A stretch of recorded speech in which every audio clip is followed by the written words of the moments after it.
हे शक्य नाही. बाहेर कोणीच नव्हतं. मग हा दरवाजा आपोआप लॉक कसा झाला? मी तुला आधीच सांगितलं होतं कबीर, ही जागा शापित आहे.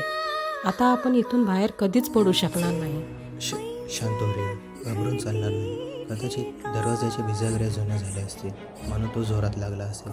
थांब, मी दरवाजा पुन्हा उघडण्याचा प्रयत्न करतो. कबीर तिथे पडलेल्या सळीचा वापर करून तो दरवाजा उघडतो. बघ, उघडला की नाही.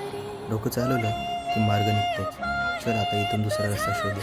कबीर, ते समोर बघ. समोर कोणाची तरी सावली दिसते. तिथं कोणतरी आहे का?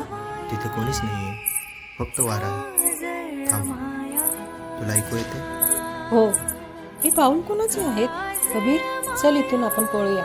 नाही, जर आता आपण इथून पळालो तर हे कोड कधीच सुटणार नाही. मला बघू दे, हा आवाज कुठून येतो. कबीर, समोर बघ.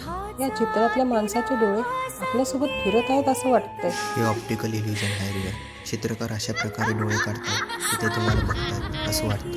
पण घाबरण्यासारखं काही नाही.